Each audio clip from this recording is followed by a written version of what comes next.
Friends, మీలో ఎవరైనా మన ఛానల్ని ఫస్ట్ టైం చూస్తున్నట్లయితే వెంటనే రైట్ స్టాండ్ యూట్యూబ్ ఛానల్ని సబ్స్క్రైబ్ చేసుకొని నేను ఏ వీడియో చేసినా నోటిఫికేషన్ రూపంలో రావడానికి పక్కనే ఉన్న బెల్ ఐకాన్ని యాక్టివేట్ చేయండి. Let's start our episode. బహుముఖ ప్రజ్ఞాశాలి, బహుభాషా కోవిదుడు, ఆర్థిక సంస్కరణలతో దేశ స్థితినే మార్చేసిన గొప్ప నేత మాజీ ప్రధాని పివి నరసింహారావుకు భారతరత్నను ఫిబ్రవరి 9, 2024 ప్రకటిస్తూ కేంద్ర ప్రభుత్వం నిర్ణయం తీసుకుంది. వాకింగ్ ఎన్సైక్లోపీడియా అనే పదానికి పివి అచ్చంగా సరిపోతారు. ఒక వ్యక్తి 3 భాషలు మాట్లాడడమే గొప్ప అనుకునే సమాజంలో 14 భాషలను అవపోసన పట్టి ఎదుటి వ్యక్తి ఏ ప్రాంతానికి చెందిన వాడైనా ఈజీగా అతని మాతృభాషలో సమాధానం ఇవ్వగల నేర్పు పివి నరసింహారావుకు ఉండేది.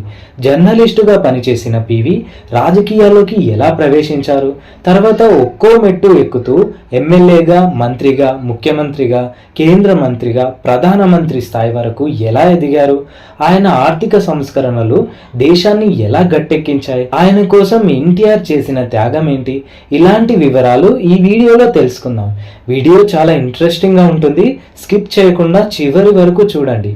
ప్రస్తుత పెద్దపల్లి జిల్లా మంథని నియోజకవర్గం నుంచి పివి తొలిసారిగా కాంగ్రెస్ పార్టీ నుంచి ఎమ్మెల్యేగా గెలిచి అప్పటి ఉమ్మడి ఏపీ రాజకీయాల్లో అడుగుపెట్టారు. ఇదే నియోజకవర్గం నుంచి వరుసగా 4 సార్లు శాసనసభ్యుడిగా ఎన్నికయ్యారు. 1962లో తొలిసారి రాష్ట్ర మంత్రి అయ్యారు. అప్పటి నుంచి 1971 వరకు వివిధ శాఖలకు మంత్రిగా పనిచేశారు. కుల ప్రాబల్యం అధికంగా ఉండే ఉమ్మడి ఆంధ్రప్రదేశ్ రాజకీయాల్లో పివిది ప్రత్యేక స్థానం. హంగు ఆర్భాటాలు లేకుండా ఒదిగి ఉండే లక్షణం ఆయనది. తనకంటూ ఒక వర్గం లేదు. బ్రాహ్మణ కులానికి చెందిన ఆయనకు కులపరంగా బలమైన సామాజిక వర్గం లేదు. పార్టీలో ఆయన్ను అభిమానించే వ్యక్తులు తక్కువే. అయినా రాజకీయాల్లో అత్యున్నత స్థాయికి ఎదిగారు. ముఖ్యమంత్రి పదవిని ఆశిస్తున్న వారు ఎంతో మంది ఉండగా ఆ పదవి ఆయన్నే వరించడం పివి గొప్పతనాన్ని తెలియజేస్తోంది. 1969లో తెలంగాణ ఉద్యమం చల్లబడుతున్న టైం అది. తెలంగాణ ప్రజల మనోభావాలను దృష్టిలో ఉంచుకొని ఆ ప్రాంత నేతను ముఖ్యమంత్రిగా ఎంపిక చేయడం అనేది కాంగ్రెస్ పార్టీ ముందున్న పెద్ద టాస్క్. సీఎం పదవికి పివి అన్ని రకాలుగా అర్హుడని భావించిన కాంగ్రెస్ పార్టీలోని ఏ గ్రూపుకు చెందని పివిని సెప్టెంబర్ 30న సీఎం సీటుపై కూర్చోబెట్టింది. అంతే, అప్పటి నుంచి పివి వెనక్కి తిరిగి చూసుకోలేదు.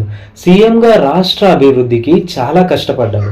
ఆ సమయంలోనే ముల్కీ నిబంధనలపై సుప్రీంకోర్టు ఇచ్చిన తీర్పుతో ఆందోళన చెందిన కోస్తా రాయలసీమ నేతలు, ప్రజలు ప్రత్యేక ఆంధ్ర రాష్ట్రం కోరుతూ జై ఆంధ్ర ఉద్యమం చేపట్టారు. ఉద్యమంలో భాగంగా ఆంధ్ర ప్రాంత మంత్రుల్లో చాలా మంది రాజీనామా చేశారు.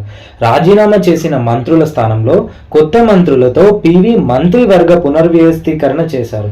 అయితే కాంగ్రెస్ అధిష్టానం ఆలోచన పూర్తిగా భిన్నంగా ఉండింది. మంత్రివర్గ పునర్వ్యవస్థీకరణ జరిగిన మరునాడే కేంద్రంలోని కాంగ్రెస్ సర్కార్ రాష్ట్ర ప్రభుత్వాన్ని రద్దు చేసి శాసనసభను ఫ్రీజ్ చేసి రాష్ట్రపతి పాలనను విధించింది. దీంతో పివి తన సీఎం పదవికి రాజీనామా చేశారు. అలా 1977 వరకు ఆయన ఎమ్మెల్యేగానే కంటిన్యూ అయ్యారు. పివి దగ్గర నుంచి అసలు విషయం రాబట్టడం అంత ఈజీ కాదట. ఆయన ప్రదర్శించే లౌక్యం అలాంటిదని, ఆగ్రహాన్ని దాచిపెడుతూ అందరినీ కలుపుకుపోయే మనస్తత్వం ఆయన సొంతమని దగ్గర నుంచి చూసిన వారు అంటుంటారు. సీఎం పదవికి రాజీనామా చేసిన తర్వాత పివి కాంగ్రెస్ పార్టీ ప్రధాన కార్యదర్శిగా నియమితులయ్యారు. తొలిసారి హనుమకొండ నుంచి లోక్సభ ఎంపీగా ఎన్నికయ్యారు. అలా 1991 వరకు 10 సార్లు ఎంపీగా ఎన్నికై లోక్సభలో తన వాణిని వినిపించారు. 1980-89 మధ్య కాలంలో ఆయన కేంద్ర మంత్రిగా వివిధ శాఖల్లో పనిచేశారు. ఏపీలోని నంద్యాల లోక్సభ నియోజకవర్గ ఎంపీగా కాంగ్రెస్ నుంచి గంగుల ప్రతాప్ రెడ్డి ఉన్నారు. అయితే ఇక్కడే పివి ఎన్టీఆర్లకు మధ్య ఒక కీలక సంఘటన జరిగింది. 1991లో లోక్సభ ఎలక్షన్లో పోటీ చేయకూడదని పివి నిర్ణయించుకున్నారు. ఆ సమయంలో రాజీవ్ గాంధీ హత్యకు గురి కావడంతో కాంగ్రెస్లో నాయకత్వ లోపం ఏర్పడింది. కాంగ్రెస్ అధిష్టానం పివిని ప్రధాని పదవి చేపట్టాలని కోరింది. పివి ప్రధాని కావడానికి ఎంపీగా పోటీ చేయాలి. దీంతో నంద్యాల ఎంపీ పదవికి కాంగ్రెస్ నేత ప్రతాప్ రెడ్డిని రాజీనామా చేయించారు. ఆ సమయంలో టీడీపీ బలంగా ఉంది. తెలుగు ప్రాంతం నుంచి ఒక వ్యక్తి ప్రధాని కాబోతున్నారని ఎన్టీఆర్ సంతోషించారు. దీంతో నంద్యాల లోక్సభ ఉప ఎన్నికలో తెలుగుదేశం పార్టీ తమ అభ్యర్థిని పోటీలో దించలేదు. తద్వారా పివి నరసింహారావు సునాయాసంగా గెలుపొంది ప్రధాని పీఠం చేజిక్కించుకున్నారు. ఎన్టీఆర్ చేసిన ఈ త్యాగం పివికి ప్రధాని పీఠం సునాయాసంగా దక్కేలా చేసింది. పివి ప్రధాని అయ్యాక దేశ ఆర్థిక పరిస్థితులు ఏమీ బాలేవు.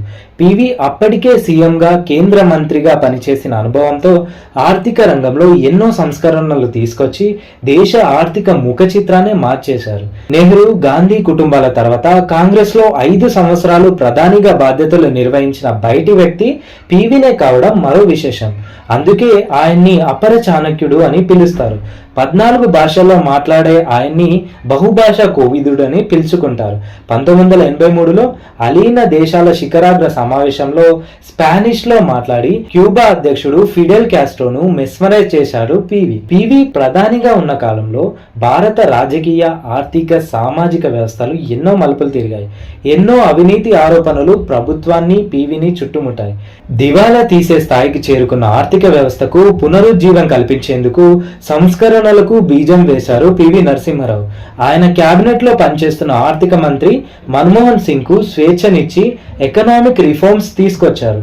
ఆ సంస్కరణల వల్లే దేశం అభివృద్ధి పదంలో దూసుకెళ్లింది.